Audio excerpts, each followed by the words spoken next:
निगरां सूबाई वजीर इत्तलात बलोचिस्तान जान अचकजई ने कोयटा सरियाब रोड पर वाक़े टर्मिनल पर ट्रांसपोर्टर्स से मुलाकात की और जोर दिया कि वो वजीर आजम पाकिस्तान अनवारुल हक काकड़ के तारीखी फैसले के नतीजे में पेट्रोल की कीमतों में कमी के समरात को आवाम तक पहुँचाएं। ट्रांसपोर्टर्स ने निगरां सूबाई वजीर इत्तलात बलोचिस्तान जान अचकजई को खुश आमदीद कहा और फौरी तौर पर किरायों में कमी का ऐलान किया। जो ट्रांसपोर्ट से आज मेरी सारे दिन बात हुई है, हमने अपील की थी, वज़ीर आज़म साहब ने बलूचिस्तान गवर्नमेंट को ये डायरेक्टिव पास किए थे कि ट्रांसपोर्टर्स से बलूचिस्तान के आप रिक्वेस्ट करें कि वो जो रिलीफ है पेट्रोल का वो आवाम को जो है पास करें। आज मैं इधर इस टर्मिनल में मैंने सदाबहार के जो बड़े ट्रांसपोर्टर्स हैं उन सब के साथ मीटिंग की है और उनको कहा है कि जो हमारी रिक्वेस्ट है उनके बारे में उन्होंने बड़ा मस्बत जवाब दिया है,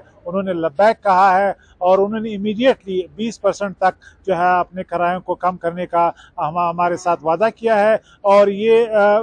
मैं समझता हूँ कि बहुत बड़ा रिलीफ है और उन्होंने कहा कि आइंदा दिनों में भी बहुत जल्द जो है वो ये रिलीफ आवाम को एक्सटेंड करेंगे और जो वज़ीर आज़म साहब ने डायरेक्टिव पास की हैं और इसी तरह वज़ीर आला बलूचिस्तान ने भी अपील की थी। इस वक्त पूरे बलूचिस्तान में जो हमारी इंतज़ामिया है, कमिश्नर है, वो तमाम ट्रांसपोर्टर्स हजरात से इन टच है, उनसे मुज़ाकरात कर रहे हैं, उनसे निगोशिएशंस कर रहे हैं और बहुत जल्द जो है पूरे बलूचिस्तान में ये रिलीफ हमारे ट्रांसपोर्टर्स हजरात जो है पास ऑन करेंगे। वजीर इत्तलात जान अचकजई ने कहा कि वजीर आला बलूचिस्तान अली मर्दान डोमकी की हिदायत पर बलूचिस्तान भर के कमिश्नर्स ट्रांसपोर्टर्स से मुज़ाकरात कर रहे हैं और बलूचिस्तान की आवाम को रिलीफ पहुँचाने के लिए हर मुमकिन इक़दामात किए जा रहे हैं।